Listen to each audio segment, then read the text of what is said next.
비가 오려나. 창밖을 내다보기도 전에 내 무릎이 먼저 날씨를 알아맞힙니다. 기상청 슈퍼컴퓨터보다 더 정확하다는 그 농담. 남들 앞에서 웃으며 이야기하지만 사실 그 웃음 뒤에는 남모를 눈물이 숨어 있습니다. 아침에 눈을 뜨면 오늘도 잘 잤다 하며 벌떡 일어나는 게 언제였는지 기억도 가물가물합니다. 밤새 굳어버린 다리가 펴지지 않아 이불 속에서 한참을 주무르고 아이고 아이고 소리를 몇 번이나 뱉어내야 겨우 첫 발을 뗄 수 있는 그 심정. 겪어보지 않은 사람은 절대 모릅니다. 세수하러 욕실에 들어갈 때도 밥상을 차리려 부엌에 설 때도 내 몸인데 내 마음대로 움직여주지 않는 무릎이 얼마나 야속한지요. 혹시 지금 이 영상을 보고 계신 여러분도 이런 경험 있으신가요? 지하철이나 건물의 계단 앞에만 서면 가슴이 턱 막혀옵니다. 젊은 사람들은 두 칸씩 공중공중 잘도 올라가는데 나는 난간을 생명줄처럼 부여잡고 한 칸 또 한 칸.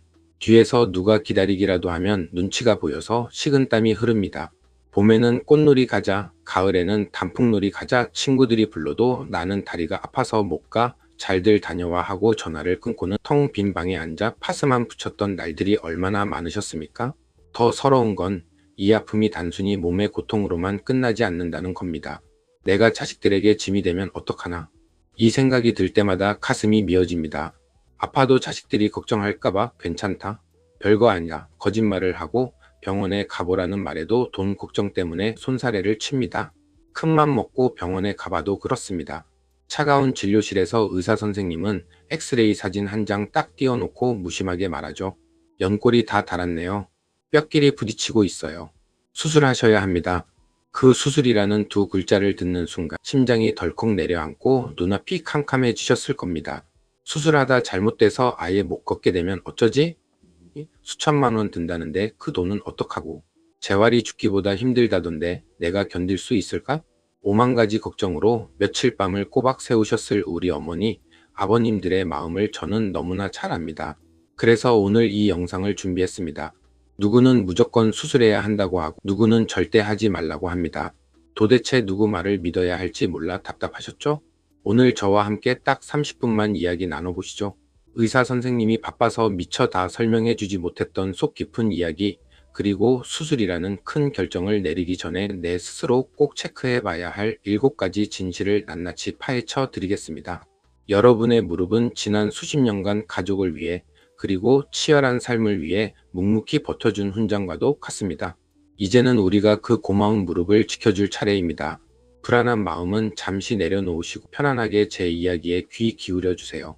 여러분의 남은 30년 인생을 결정지을 수도 있는 아주 중요한 이야기 지금 시작합니다. 자, 이제 본격적으로 첫 번째 체크리스트를 확인해 보겠습니다. 메모하실 준비 되셨나요? 첫 번째는 바로 엑스레이 사진에 너무 겁먹지 마라. 조금 더 과격하게 말하면 사진에 속지 마라입니다. 병원에 가면 가장 먼저 하는 일이 뭡니까? 바로 엑스레이 찍는 거죠. 그리고 진료실에 들어가면 의사 선생님이 모니터에 커다랗게 내 무릎 사진을 띄워놓습니다. 까만 배경에 하얀 뼈가 보이는데 선생님이 볼펜이나 마우스로 딱 가리키며 이렇게 말합니다. 어르신 여기 보세요. 뼈와 뼈 사이에 틈이 하나도 없죠? 연골이 다 닳아 없어져서 뼈끼리 맷돌처럼 갈리고 있는 상태입니다. 사기예요, 말기. 이건 약으로 안 됩니다. 수술하셔야 합니다. 이 말을 듣는 순간 가슴이 철렁하면서 눈앞에 있는 그 사진이 마치 사형 선고장처럼 느껴집니다. 아, 내 무릎은 이제 끝났구나. 뼈가 갈린다니 얼마나 끔찍한가. 이런 공포감이 밀려오죠. 사진이 주는 시각적인 충격이 워낙 크기 때문에 환자분들은 그 자리에서 얼어붙어 버립니다. 그런데 여러분, 정형외과 교과서에는 아주 흥미로운, 아니 충격적인 진실이 하나 숨겨져 있습니다. 바로 엑스레이의 심각성과 환자가 느끼는 통증은 반드시 일치하지 않는다는 사실입니다. 이게 무슨 뚱딴지 같은 소리냐고요? 제가 실제로 본 사례를 말씀드려 볼게요. 어떤 70대 어머님이 계십니다. 엑스레이를 찍어봤더니 정말 무릎이 엉망이었습니다. 뼈가 맞닿다 못해 우둘투둘하게 변형까지 온 상태였죠. 의사들이 보면 아이고 어떻게 걸어 다니십니까? 소리가 절로 나오는 사진이었습니다. 그런데 정작 그 어머님은 이렇게 말씀하십니다. 원장님, 나는 농사일 할 때 좀 쪼그려 앉으면 뻐근하긴 한데 걸어 다니는 건 멀쩡해요. 지난주에도 뒷산에 약초 캐러 다녀왔는걸요? 반대의 경우도 있습니다. 사진을 찍어보면 관절 간격이 제법 남아 있습니다. 의사들이 보기엔 이 정도면 초기나 중기 정도인데 싶은 분이죠. 그런데 환자분은 휠체어를 타고 오셔서 울상을 지으십니다. 선생님, 나는 아파서 죽겠습니다.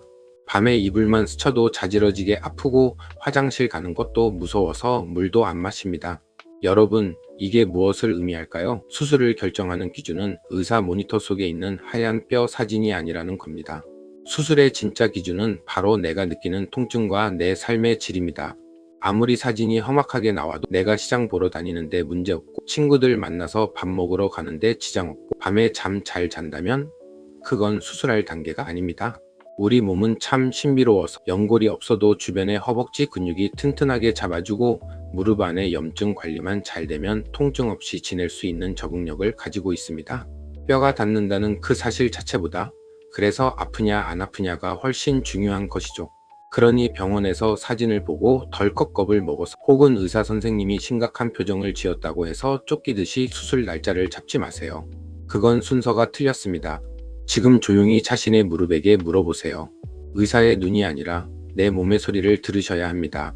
나는 지금 평지를 500m 정도, 그러니까 버스 정류장 한두 코스는 쉬지 않고 걸을 수 있는가? 일주일에 3일 이상 무릎 통증 때문에 잠을 설치거나 진통제를 먹어야 하는가?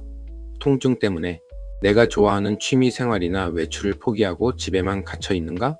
만약 이 질문들에 그렇다? 너무 힘들다라고 대답하게 될 때 엑스레이 사진과 상관없이 그때가 비로소 수술을 진지하게 고민해야 할 타이밍입니다. 사진은 참고 자료일 뿐 결정권자는 바로 여러분 자신이라는 사실 절대 잊지 마세요. 자, 첫 번째 사진에 속지 않는 법을 배웠으니 이제 두 번째 체크리스트로 넘어가 보겠습니다. 두 번째는 수술이 아닌 보존적 치료에 충분히 시간을 쏟았는가? 입니다. 이 말씀부터 드리고 싶어요. 많은 어르신들이 약은 독하다, 자주 먹으면 속 버린다는 말씀들을 많이 하시죠. 맞는 이야기입니다. 약에는 부작용이 없을 수 없습니다. 하지만 무릎 관절염 약을 무조건 참는 것, 불이 난 집에 소방수를 안 부르는 것과 똑같습니다. 우리 무릎의 통증은 연골이 닳아서 뼈가 부딪히는 기계적인 통증도 있지만 더 큰 고통은 무릎 속에서 염증이 활활 타오르는 화학적인 통증에서 옵니다. 약은 바로 이 염증이라는 불을 끄는 소방수 역할을 합니다. 불을 끄지 않고 방치하면 무릎은 점점 더 망가집니다. 속이 불편하시면 위장보호제를 같이 드시더라도 염증 조절을 위해 의사의 처방대로 약을 드시는 것은 꼭 필요합니다. 염증이 줄어야 근력 운동도 할 수 있는 힘이 생깁니다.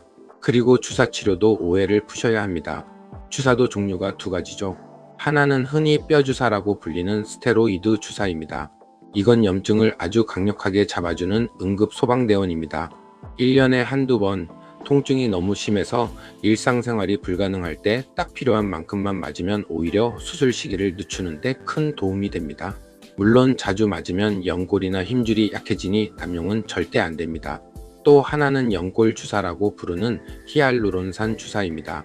이건 무릎 관절에 기름칠을 해주는 것과 같습니다. 뻑뻑한 관절에 윤활유를 넣어 부드럽게 움직이게 하고 충격을 흡수하도록 돕죠. 보통 일주일에 한 번씩 5회 정도 꾸준히 맞는 것이 중요합니다.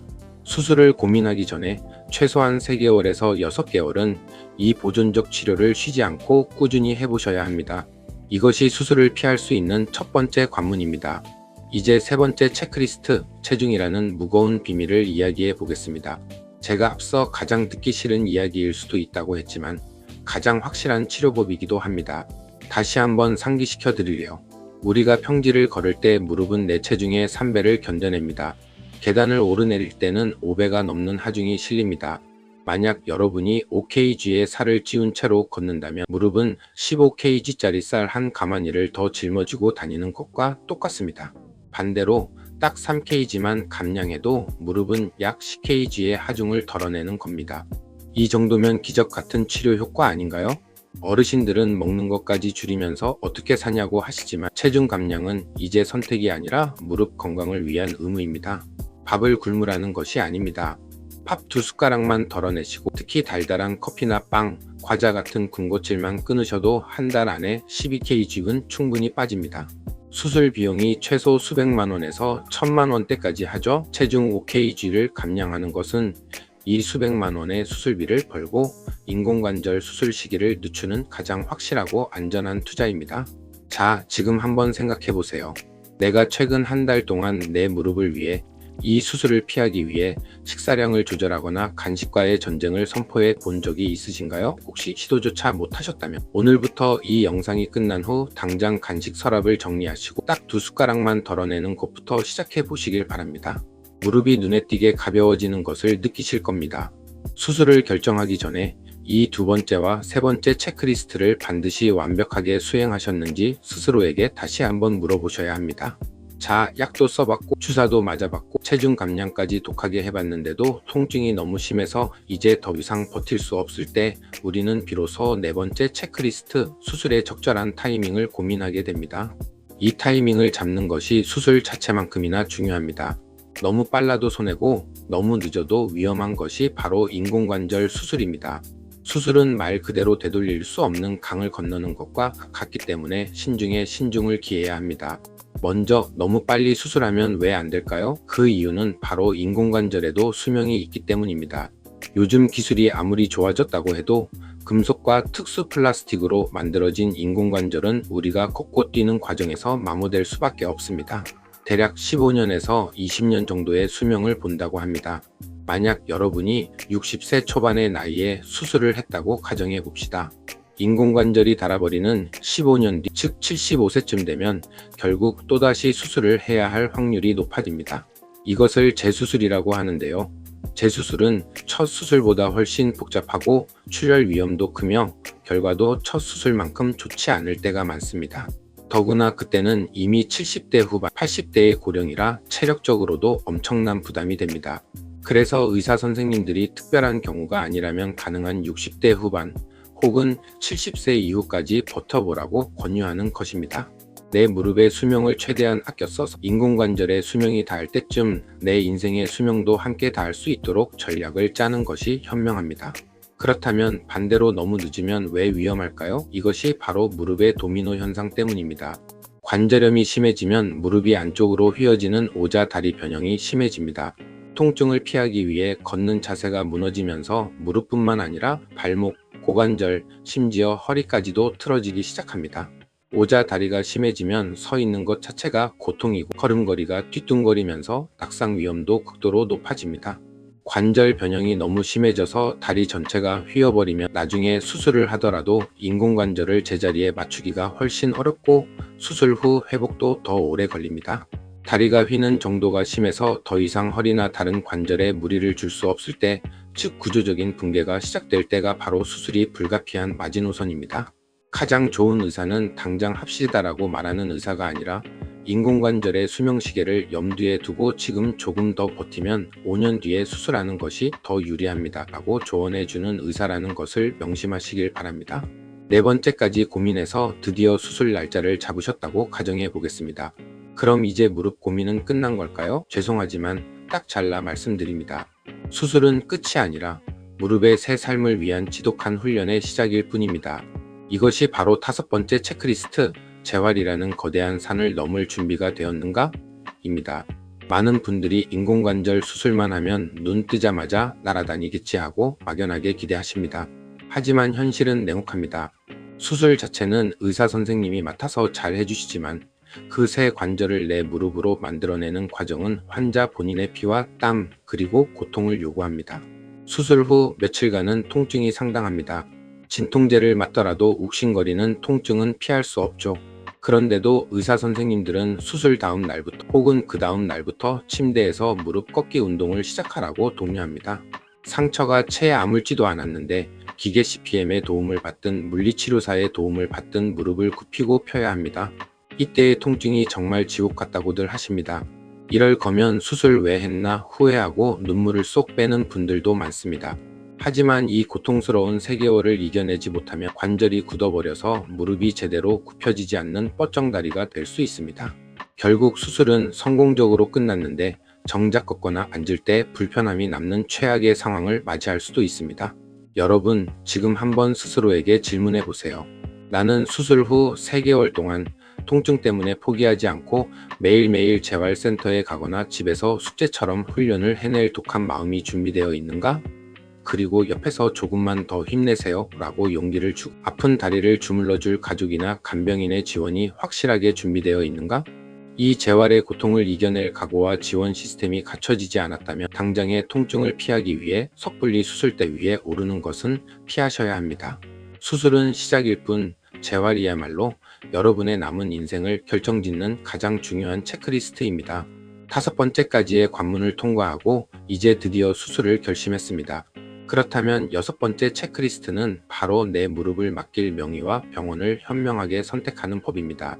이것은 단순히 수술이 잘 되고 못 되고를 떠나 재활 기간의 만족도, 그리고 수술 후 인공관절을 얼마나 오래 쓰느냐를 결정하는 아주 중요한 문제입니다. 많은 분들이 무조건 서울의 큰 대학병원, 유명한 교수님께 가야지라고 생각하십니다. 물론 대학병원에는 최고 수준의 시설과 최신 기술이 있습니다. 하지만 대학병원은 보통 대기 시간이 길고 교수님들이 워낙 바쁘셔서 정작 환자와의 대화 시간은 3분도 채 안 되는 경우가 허다합니다. 내가 궁금한 것, 불안한 것을 제대로 물어볼 시간조차 없으면 신뢰를 쌓기가 어렵습니다. 인공관절 수술은 이제 굉장히 보편화된 수술입니다. 따라서 무조건 큰 병원보다는 무릎 수술만 전문적으로, 그것도 압도적으로 많이 하는 병원과 의사를 선택하는 것이 더 중요합니다. 명의를 고르는 3가지 기준을 알려드리겠습니다. 첫째, 수술 건수를 확인해야 합니다. 의사도 결국은 기술자입니다. 인공관절 치환술을 매년 수백 건씩 꾸준히 해온 병원과 의사는 그만큼의 노하우와 숙련도를 가지고 있습니다. 대학병원의 복잡한 시스템보다는 인공관절에 특화되어 수술을 전문적으로 하는 척추관절 전문 병원이 오히려 더 많은 경험을 가지고 있을 수도 있습니다. 수술 경험이 많다는 것은 곧 오차 없이 정확한 위치에 인공관절을 심어 수술 후 합병증을 줄일 확률이 높다는 뜻입니다. 둘째, 소통 능력과 솔직함입니다. 가장 좋은 의사는 환자에게 일방적으로 수술하세요 명령하는 의사가 아닙니다. 내 무릎이 왜 아픈지, 내가 수술 후 뭘 하고 싶은지, 나의 이야기를 충분히 들어주는 의사여야 합니다. 그리고 수술의 장점만 이야기하는 것이 아니라 수술 후에는 재활이 정말 고통스럽습니다. 감염 위험도 있습니다. 처럼 부작용과 현실적인 어려움을 솔직하게 설명해주는 의사를 신뢰해야 합니다. 셋째, 재활 시스템을 갖추었는가 확인해야 합니다. 앞서 재활이 중요하다고 말씀드렸죠? 수술만큼이나 중요한 것이 퇴원 후 관리입니다. 병원 내에 체계적인 재활치료 시스템이 잘 갖춰져 있는지, 퇴원 후에도 재활 프로그램을 집에서 어떻게 이어나갈지 자세히 코치해주는 시스템이 있는지 꼭 확인해야 합니다. 수술만 잘하거나 몰라라 하는 병원은 피해야 합니다. 여러분, 내 몸은 단 하나뿐입니다. 절대 부끄러워하거나 망설이지 마세요. 적어도 3군데 이상의 병원을 찾아가서 상담을 받아보셔야 합니다. 그리고 그 중에서 내 마음이 가장 편안해지고 내 이야기를 귀 기울여 들어주는 의사에게 내 소중한 무릎을 맡기셔야 합니다. 내 건강의 CEO는 바로 여러분 자신이라는 것을 잊지 마세요. 자, 이제 우리는 수술을 결정하고 명의까지 골랐습니다. 모든 신체적, 기술적 준비를 마친 셈입니다. 하지만 마지막 7번째 체크리스트는 이 모든 것보다 중요할 수 있습니다. 바로 수술 후 인생에 대한 현실적인 마음의 준비와 가족과의 소통입니다. 많은 분들이 인공관절 수술 후 찾아오는 예상치 못한 감정의 변화 때문에 힘들어 하십니다. 수술은 성공했는데 왜 마음이 괴로운 걸까요? 첫째, 이상과 현실의 괴리 때문입니다. 수술 전에는 수술만 하면 예전처럼 뛰어다닐 수 있겠지라는 막연한 기대를 합니다.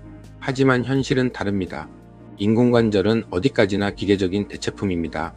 20대 때의 생생한 무릎으로 돌아가는 것이 아닙니다. 수술 후에도 여전히 인공관절을 가지고 살아가야 하며 내 무릎이 아닐 수도 있다는 이질감과 함께 통증이 완전히 사라지지 않을 수도 있다는 사실을 받아들여야 합니다. 수술했는데 왜 아직도 이렇게 불편하지? 라는 실망감은 수술 후 우울증으로 이어지기 쉽습니다. 특히 활동량이 많은 분일수록 갑자기 의존적인 생활을 해야 하는 자신을 보며 좌절감과 무력감을 느끼기 쉽습니다. 둘째, 가족과의 관계 변화에 대한 대비입니다.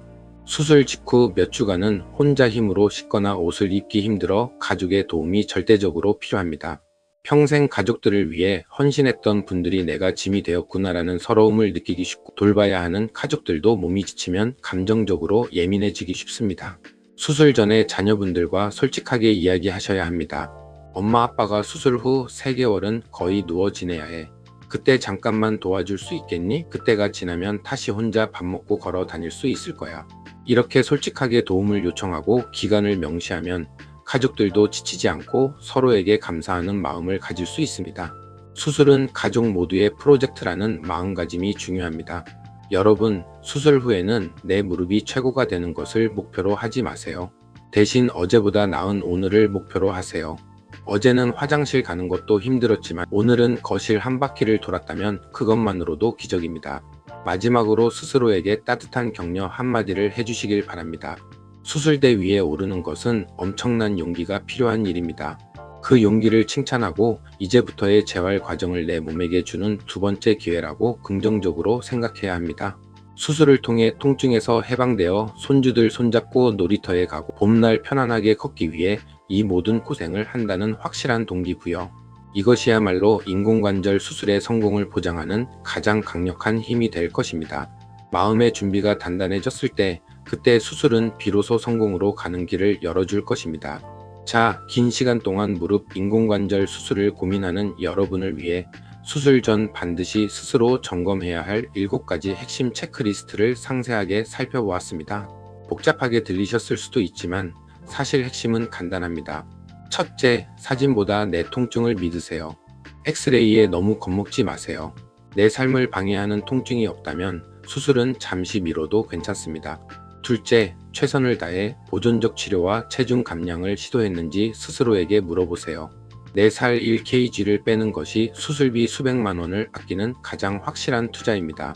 셋째, 수술은 끝이 아니라 시작임을 명심하고 눈물 쏙 빼는 재활 훈련을 견뎌낼 강력한 마음의 준비와 가족의 지원을 갖춰야 합니다. 지금까지 아픈 무릎을 끌고 가족들을 위해 헌신하며 살아오신 우리 어머니, 아버님들의 인생에 저는 진심으로 존경과 감사를 표합니다. 얼마나 아프셨습니까? 얼마나 참고 견뎌오셨습니까? 이제는 아파도 괜찮은 척 자식들에게 걱정 끼칠까봐 혼자 삭히는 그 서러운 마음을 이제는 내려놓으셔도 됩니다. 수술을 하든 하지 않든 여러분이 현명하게 내린 결정은 여러분의 남은 인생을 더욱 행복하고 활기차게 만들어 줄 것입니다. 인공관절 수술은 아픈 다리를 고치는 것을 넘어 내 인생의 독립심을 되찾는 가장 중요한 과정입니다. 통증에서 해방되어 손주들 손을 잡고 공원을 거닐고 다시 친구들과 함께 여행을 떠나는 눈부신 봄날을 맞이할 수 있다는 희망을 절대 놓지 마시길 바랍니다. 자, 이제 이 영상을 끄시기 전에 제가 부탁드릴 것이 있습니다. 지금 당장 여러분의 무릎을 두 손으로 감싸 안아주세요. 그리고 작은 소리로라도 이렇게 말씀해 주세요. 고맙다, 나의 다리야. 60년 넘게 나를 지탱해 주느라 고생 많았다. 이제부터는 너에게 더 좋은 것을 해줄게. 이 작은 감사와 긍정의 마음이 여러분의 무릎에 가장 좋은 진통제가 될 것입니다. 오늘 제가 드린 이야기가 무릎 수술을 고민하는 여러분의 마음에 작은 등불이 되었다면 저는 더 바랄 것이 없습니다. 이 영상이 도움이 되셨다면 좋아요 버튼을 눌러주세요. 여러분의 좋아요 하나가 제가 다음 영상을 만들 힘이 됩니다. 구독 버튼을 누르시면 앞으로도 여러분의 건강하고 활기찬 삶을 위한 필수 정보들을 놓치지 않고 받아보실 수 있습니다. 그리고 가장 중요합니다. 혹시 무릎 때문에 힘들어 하시는 친구나 지인이 있다면 이 영상을 공유하기 버튼을 눌러 카카오톡으로 꼭 보내주세요.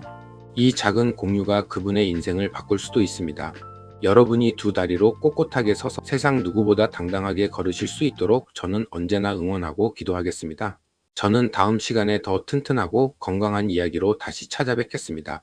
그때까지 무릎 아프지 마시고 편안하고 행복하세요. 감사합니다.